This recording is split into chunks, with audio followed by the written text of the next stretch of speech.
In 1995, a lad known as Lewis tragically became an orphan. His uncle Jonathan, hoping to provide a home for his nephew, extended an invitation through pen and paper for Lewis to reside with him. Upon Lewis's arrival at his final destination, his uncle materializes to assist with his heavy luggage, which Lewis confesses is filled with dictionaries, a testament to his affinity for unusual words. The boy expresses eagerness to view Captain Midnight at 10 o'clock, yet his hopes are dashed when Jonathan admits the household lacks a television set. Their journey comes to a halt, interrupted by the chime emanating from a large bell tower, an oddly structured building lined by walls. Jonathan fixes a steady gaze upon the tower until the sound ceases. Mounting a rather shabby vehicle, they proceed towards an eerie mansion adorned with jack-o'-lanterns. Lewis questions his uncle's fondness for the holiday, to which Jonathan replies with a statement indicating his year-long Halloween decor. As they approach the entrance, a woman known as Mrs. Hanchett, Jonathan's neighbor, intervenes. She accuses him of an unusually timed saxophone recital, objecting to its disruptive nature rather than its artistic quality. Upon introducing Lewis, Mrs. Hanchett is taken aback by the idea of Jonathan caring for another life. Jonathan agrees to minimize the din, though he admits his preferred playing time to be early in the morning at 3 a.m. Inside the house, Lewis is overwhelmed by an array of ticking clocks. The noise of shifting objects startles him, and Jonathan attributes it to a malfunctioning cuckoo.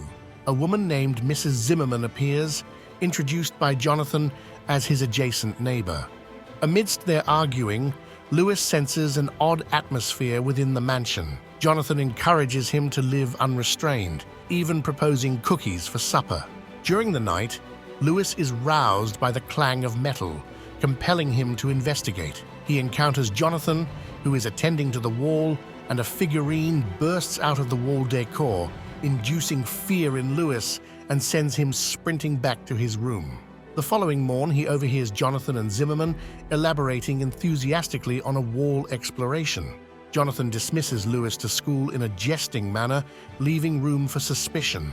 At school, Lewis attempts basketball but soon fails, and shifts his focus to cricket with a fellow lad named Tarby, who is taken aback upon learning of Lewis's peculiar residence. Gossiping under his breath, Tarby shares with him the spooky history of their house. It's rumored to be haunted following the demise of a previous dweller. Lewis then encounters his mum, who speaks ominously of a book and key, before hinting at a looming danger. She cryptically questions whether he hears a ticking sound. As he turns toward the wall, Lewis is startled awake. Shortly thereafter, echoing footsteps capture his attention, and he stumbles upon inexplicable occurrences in the house that instill fear and cause him to lose track of the source of the sounds. Suddenly, he finds Jonathan furiously hacking into a wall with an axe, triggering a panic response as Lewis retreats to his room and hastily begins to pack his belongings.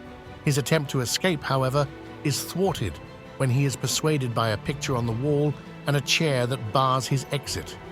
Lewis futilely bangs on the blocked door for assistance, but to his surprise, Jonathan materializes behind him and tranquilizes his fears, assuring that he won't be reduced to axe murder. He then escorts Lewis to the library and discloses his truth. Jonathan himself is a warlock, and the house was once owned by another warlock named Isaac and his wife Selena, who passed away a year prior, but had left behind his clock.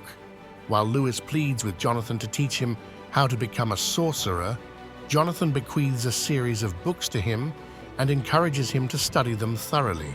Lewis wonders if defeating an evil spirit is a prerequisite for becoming a warlock, to which Jonathan decidedly replies, "Not for a long while." Just then, they are startled by a purple spider that suddenly leaps out the door, a byproduct of constant spell backfires from Zimmerman. Jonathan strictly warns Lewis against unlocking a certain cabinet, sequestered through incantations, and as he peruses through a history of Isaac's life, Zimmerman reports her failure in locating the missing clock. Tarby, witnessing a group of girls ridiculing Lewis for his eyewear, advises him to consider getting rid of them, which he does just as Jonathan pulls up in his motor. Under the illumination of a full moon, Lewis commences his first attempt at casting magic, and though his endeavor is flawed, Jonathan explains that it's the spirit behind it that holds more weight than the spell itself.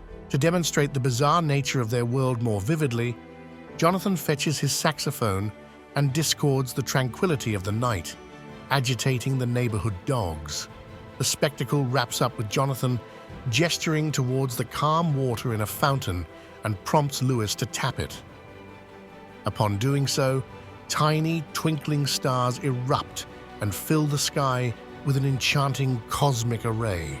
Though initially enjoyable for Lewis, the pleasant experience is cut short when a nearby garden statue chooses that moment to deposit its waste upon him. Thus goes the life of Jonathan. Jonathan, the family's overlooked and very misunderstood black swan, makes a surprise appearance in Lewis's life. Lewis, driven by curiosity, starts dabbling in the magical arts. Astonishingly, he develops a knack for it, managing to change a cat's white fur into an array of colors, lifting Jonathan off the floor and unintentionally drenching a troublesome child.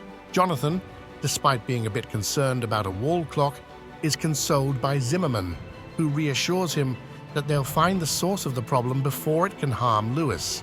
In no time, Lewis has advanced his magical abilities, transforming chores like making his bed into entertaining tasks performed by magic.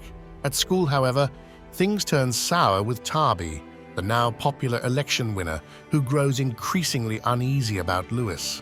Yet, Lewis convinces him to try magic to enhance his sports skills. Back at home, Jonathan stumbles upon the secret location of the clock, new found through a hidden passage in the lion statue. Jonathan finds a chart on a table and is overjoyed. While Lewis is at the library attempting to aid Tarby's resistance to accepting magic, he inadvertently reveals a forbidden book of necromancy. Swiftly, Lewis tucks the forbidden book away before escorting Tarby out. At the same time, Jonathan and Zimmerman decipher a cryptic illustration they found on the chart. Lewis is visited by his mother's spectral form and is prompted to use the book she mentions. The following day, Lewis persuades Tarby to give him another shot at magic, promising to raise the dead. With the stolen book in hand, he meets Tarby at the graveyard and starts chanting the spells, which eventually send Tarby fleeing in fear. Lewis also bolts home to replace the stolen book and conceal his breach of rules. Waking up, Lewis realizes his magic doesn't work anymore. Simultaneously, Jonathan finds all the statues congregated on the ground floor, warning ominously, "He's back. He's coming home." Moving swiftly to the graveyard, he is stunned to find Isaac's grave desecrated. Jonathan pleads with Zimmerman for assistance in facing Isaac, disclosing his terror at the prospect of facing him alone. However, Zimmerman acknowledges her inability to support him and prompts Jonathan to reveal the truth to Lewis. Yet Jonathan objectifies, arguing that Lewis is too young. Regardless, she argues that she's still capable of wielding a hammer. They succeed in driving horseshoes into the entrance before Jonathan makes an unsettling discovery. The sweeping mural on the wall has morphed. It now depicts them each interred separately within coffins. Jonathan is poised to confess to Lewis about his actions. However, Zimmerman jumps in, warning that the culprit would face severe repercussions once discovered. Following Jonathan's advice, Lewis remains silent and chooses to stay with Zimmerman. There, he notices her inability to conjure magic sparks. He encounters a photograph capturing a performance where Jonathan and Isaac had once shared the stage. Zimmerman reveals their friendship and the eventual fallout when Isaac returned from wartime in Germany, transformed into a far more powerful sorcerer, later choosing to abandon Jonathan in favor of marrying an evil witch named Selena. It is suggested that Isaac had committed the horrific act of murdering his wife in order to carry out a blood ritual with the purpose of creating a bone key. Upon returning to school, a conversation with Tarby concerning the graveyard incident ensues. Lewis warns that Jonathan is now in peril because of them. However, Tarby dismisses it. He threatens Lewis with violence should he disclose their secret, assaulting him physically when Lewis attempts to resist. At the brink of defeat, Lewis is inspired by the word indomitable on an open page. With renewed courage, he returns to Jonathan's home. Upon entering the library, he discovers a peculiar chart on the table only moments before the room descends into chaos, with books soaring through the air, causing him injury. He cries out for assistance. Both Zimmerman and Jonathan rush to his aid to quell the disturbance. With a stroke of genius, citing his knowledge from Captain Midnight's show combined with a set of cards, Lewis deciphers the chart. Jonathan realizes that the clock is a catastrophic doomsday clock set to turn time back on itself, regressing people until they cease to exist. Their home lies in disarray upon their return, prompting Jonathan to deduce that Isaac had been frantically searching for the bone key. They fail in their attempt to destroy it. Lewis comes clean about his involvement in resurrecting Isaac from the dead, which infuriates Jonathan, leading him to threaten Lewis with expulsion. Amidst Lewis's tearful pleas, Zimmerman extends her support, promising to convince Jonathan against this. Zimmerman advises against the abandonment of his younger sibling, a move reminiscent of his own estrangement. Speaking of Lewis's mother, she comes away from their verbal exchange, labeling Jonathan a fearful character, exiting the scene dramatically. The distant yelps of Marmalade, Pooch of Mrs. Hanchett, shift the boy's focus. He spies Mrs. Hanchett and Isaac nearby, but over in her residence. The pair dash across, arriving at Mrs. Hanchett's home, leaving her with many questions. Convinced of the necessity, Lewis escorts the lady across to Jonathan's abode, she seemingly robbed from her home. At Jonathan's place, the trio awaits. Zimmerman is on the brink of exiting the room when the door is sealed by an unseen force. While Jonathan staunchly works on the locked door, Isaac makes his presence known at the main entrance. Lewis tries in vain to halt Mrs. Hanchett from permitting Isaac's entry. His efforts take a major hit when she uncloaks herself as Selena, her faithful pet dog Marmalade, morphing into a rodent. Lewis's truth about their mortality come into question when Selena proves they're very much alive. The bone key, a keepsake from Mrs. Hanchett, remains revealed their survival. She had lain in hiding during Isaac's premature death. Selena ominously transforms into Lewis's mother, and he recognizes her as a figure from his dreams. She confesses her failed attempts at reaching the safe and used the boys as pawns instead. In a twisted turn of events, Isaac requires him to retrieve the key on their behalf. Meanwhile, Jonathan and Zimmerman manage to break free, stumbling upon a secret space, Isaac's deceptive trap. Lewis is marooned mid-air within a cage, sharp blades lurking beneath him. A key opens the treacherous trap. Above the cage, a rat gnaws at his only support, threatening to send him plummeting to a grisly fate. Isaac entreats for the key in exchange for Lewis's freedom. He regales them with tales of his time in the forsaken Black Forest and encounters with Azazel, a notorious prince of hell. In a bid to procure the key from Jonathan's possession, Isaac resorts to threats of magic, but Zimmerman staves off his attempts with remarkable sorcery, rescuing Lewis and halting Selena from obtaining the key. Jonathan nearly secures the key but is thwarted by Isaac's luminous assault. Zimmerman's timely intervention saves Jonathan, but not the key, for Isaac claims it and promptly vanishes with Selena. Their departure incites a chase powered by toys and jack-o'-lanterns. When the hex's location is uncovered, they race back.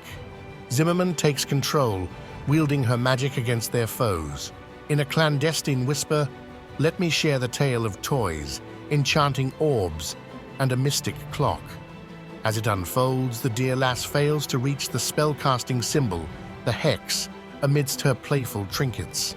Simultaneously, our lad Jonathan undergoes a surreal transformation, regressing to infantile state when attending to an exceptional clock.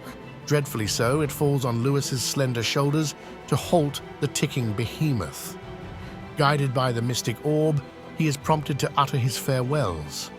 Upon his parting words, He tosses the orb at the daunting clock, causing it to snag onto it and unwind all narrative threads. Our brave Lewis becomes the savior of the day. He brings Jonathan back from his unanticipated childhood, thwarting the adverse intentions of Isaac and Selena for all eternity. Thanks for watching, take care, and see you in the next video.